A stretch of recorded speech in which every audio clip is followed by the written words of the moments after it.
નમસ્કાર મિત્રો, જીતેન્દ્ર પટેલ. મિત્રો, આ એક પ્રોજેક્ટ હાથ લીધો છે. લગભગ કલાકે કામગીરી કરી છે. ચૂંટણીના લીધે હાલ આપણે મોકૂફ રાખીએ છીએ, પરંતુ ફરી પાછો લગભગ 2-3 કલાક મળશે એટલે પ્રોજેક્ટ સંપૂર્ણ આપણે પૂરો કરીશું.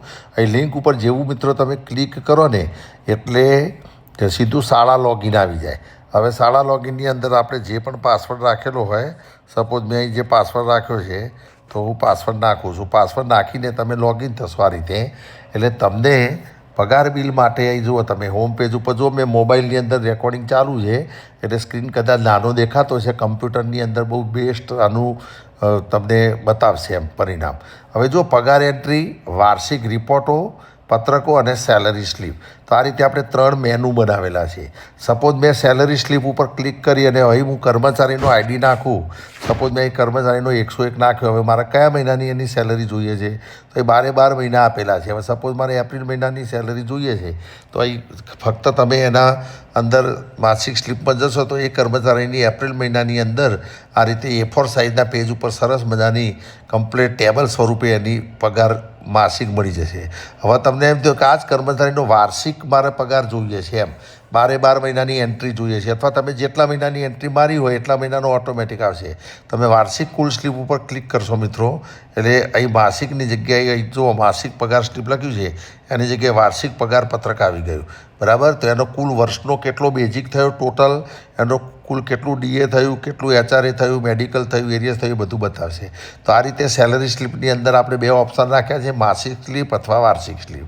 વાર્ષિક પત્રકો છે એની અંદર મિત્રો અહીં તમે જુઓ, જે ઓડિટ વખતે જરૂર પડતા હોય છે એ બધા પત્રકો આપણે મૂકેલા છે.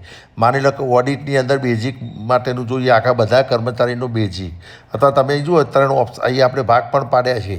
સેકન્ડરીના કર્મચારીઓનું અલગ પગાર બિલ બનતું હોય, હાયર સેકન્ડરીનું અલગ બનતું હોય અને નોન ટીચિંગનું અલગ બનતું હોય. તો તમે એ રીતે પણ અલગ અલગ રિપોર્ટો કાઢી શકો છો. હવે બેઝિકનો રિપોર્ટ કાઢવો છે મારે, શાનો રિપોર્ટ કાઢવો છે? બેઝિકનો, આવકનો. તો હું આના ઉપર ફક્ત ક્લિક કરીશ એટલે તરત જ જો અહીં નીચે બેઝિક રિપોર્ટ આખો 12 માસનો આવી જશે. કર્મચારીના નામ આવશે, અહીં બધા મહિના આવશે એમ, એપ્રિલ મહિનાથી માનીને માર્ચ મહિનો, અને કુલ કેટલો બેઝિક થયો. અત્યારે આપણે 3 કર્મચારીનું નાખેલું છે. એપ્રિલ મહિનામાં બેઝિક આટલો, મેમાં ટોટલ આટલો, એ રીતે કુલ બેઝિક એનો કેટલો થયો બતાવી દેશે. હવે એ જ રીતે આપણે બેઝિક GPFની જગ્યાએ ધારો કે બીજું કંઈક લઈએ, આપણે પ્રોફેશનલ ટેક્સ લીધો દાખલા તરીકે, જો નાખેલો હશે તો બતાવશે મિત્રો. તો એ તમે જે પણ નાખ્યા છે એ તમને બધા બતાવશે. ઇન્ટરનેટની સ્પીડ આપણી થોડી ઓછી છે એટલે પરિણામ ઝડપી બતાવતું નથી. કારણ કે ચલો આ LIC કરીએ આપણે, નેટ સ્પીડ ઓછી છે. પણ આ રીતે ટૂંકમાં બધા જ પત્રકો તમને મિત્રો બતાવશે એમ. જેમાં બેઝિક પે બતાવ્યો તો એ રીતે બધા બતાવી દે છે. જે બતાવો તમે જે લેશો એ બધા ઇન્કમ ટેક્સ લેશો તો ઇન્કમ ટેક્સનું બતાવશે. તો આ રીતે બધાના બતાવી દે છે અને આવે જ છે એમ. મેં ચેક કર્યો, પરંતુ ઇન્ટરનેટ સ્પીડ બહુ જ લો છે.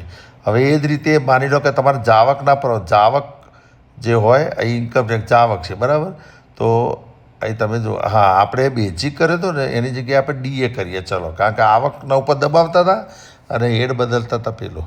તો એ તમે જુઓ DAનું આવી ગયું. એ જ રીતે માની લો કે મેડિકલ જોઈએ છે તો તમે આના ઉપર ક્લિક કરશો, કારણ કે એ આવકનો થયો તો આપણે જાવક ઉપર દબાવતા હતા એટલે આવક મેડિકલ રિપોર્ટ. તો એ તમે જુઓ 12 મહિનાનું મેડિકલ કેટલું લીધું.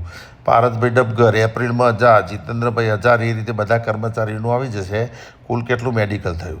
હવે જાવકના તમારે કાઢવા હોય તો એ જાવકના અંદર જે તે હેડ સિલેક્ટ કરવાનો, કે GPF, CPF, LIC, PLI, professional tax, એ રીતે.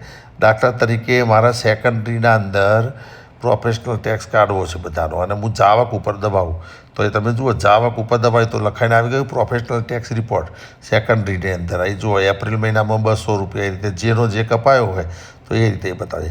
તો આ રીતે એક જ મિનિટ, હા, એ રીતે તમારે રિપોર્ટો મિત્રો 12 મહિનાના રિપોર્ટો જનરેટ થઈ શકે છે. ત્રીજી વસ્તુ, પગાર તમારે ફક્ત શું કરવાનું છે, દર મહિને તમારે પગારની એન્ટ્રી 10 થી 15 મિનિટ જ લાગશે પાછી. કેમ? અહીં તમારે ID સિલેક્ટ કરવાનો છે. જો તમારે કર્મચારીનો ID, અથવા ફર્સ્ટ ટાઈમ તમે માની લો કે એપ્રિલ મહિનાથી સ્ટાર્ટ કરો છો તો એનો તમારે ID જે હોય નાખી દેવાનો, બરાબર. સપોઝ આપણે 108 લખ્યું હવે અહીં જેવું તમે આઈડી લખશો એટલે તમારા કમ્પ્યુટરની અંદર જે નામ લખેલું હશે તમે અગાઉ બરાબર કર્મચારીઓનો નેમ હોદ્દો અને એનો એમ્પ્લોય આઈડી ઓલરેડી તમારે પાડી દેવાનો છે એક જગ્યાએ. એ આપણે બટન આપીશું. એ બટન ઉપર તમે સૌથી પહેલાં તો આ ધારો કે વાપરશો તમે એટલે આપણો આઈડિયા એવો છે કે તમે લિંક ઉપર ક્લિક કરશો એટલે જૂનો ડેટા જેનો પણ પડ્યો છે એ સીધું ક્લિયર બટન દબાવશો એટલે ખાલી થઈ જશે બરાબર. પછી તમે તમારા સ્કૂલનું નામ લખી શકશો, કર્મચારીઓનો હોદ્દો અને નામ ને એ બધું લખવાનું. પછી ધારો કે કર્મચારીનો આઈડી પાડશો તમે, આપણે પાડેલા નથી બીજા બધાના, એટલે એ માની લો તમે 101 પાડ્યો અને તમે જેવું ઓકે દબાવશો બરાબર એટલે તરત કર્મચારીનું નામ ને એનો હોદ્દો આવી જશે. હવે અહીં તમે જો ઓટોમેટિક એનો બેઝિક આવી ગયો. કેમ? મેં નાખેલો છે એટલે આવશે. એટલે આ લિંકનો મેઇન ઉપયોગ ક્યાં થશે મિત્રો? એપ્રિલ મહિનામાં તમે એક પગાર બિલ નાખી દીધું, પછી મે મહિનાની અંદર તમારે ફક્ત એનો આઈડી નાખશો એટલે એનું જૂનું પગાર બિલ બતાવી દેશે એમ આગળના મહિનાનું બરાબર, એપ્રિલ મહિનાનું. પછી તમારે જોઈ લેવાનું કે ભાઈ ચલો એનો બધું ઓકે છે, પગાર બદલાતો નથી, કારણ કે દર માસે પગાર બદલાવાનો નથી. જુલાઈમાં કદાચ બદલાય તો જુલાઈના અંદર તમારે સુધારો કરી દેવાનો છે પગારનો. બાકી એના એ છે તો તમારે ફક્ત મહિનો બદલવાનો. હવે એપ્રિલ મહિનાની જગ્યાએ આપણે મે મહિનો ચોઈસ કરીશું અને સીધું તમારે આપી દેવાનું છે, સેવ આપવાનું છે. ઓકે, હવે તો તમે જેવું સેવ આપશો એટલે આ અંદર ઓટોમેટિક સચવાશે. તો લખાઈને આવી ગયું ડેટા સફળતાપૂર્વક છે. હવે એ જ રીતે આ લિંક બીજા મહિને ખોલવાની છે તમારે. ફરી પાછો તમારા આઈડી નાખવાનો છે એટલે જૂનો પગાર બતાવી દેશે. મહિનો બદલી દેવાનો, જૂન મહિનો કરી દીધો, સેવ કરી દીધો.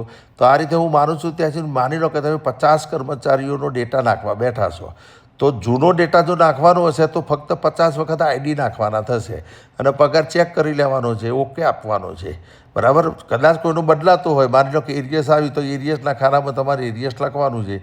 જે પણ એરિયસ થતું હોય તમારે ફક્ત લખીને પછી તમારે શું કરવાનું છે મિત્રો? સેવ કરવાનો છે. તો આ રીતે આ મોબાઈલની અંદર લિંક હોય તો તમે મોબાઈલના બસમાં બેસીને પણ તમે પગાર નાખી શકો છો. તો આ એક આઈડિયા છે. તો હાલ કામ પૂરું કર્યું નથી, પરંતુ હજુ જેમ જેમ PDF આપણે કાઢવી હોય રિપોર્ટોની તો PDF બટન મૂકીશું કે જ્યાંથી તમે રિપોર્ટો કાઢી શકો બરાબર. અને એ સિવાય પણ તમારી પાસે કોઈ આઈડિયા હોય તો મિત્રો આઈડિયા શેર કરજો કે જેથી આપણે લેટેસ્ટ બનાવી શકીએ. આભાર.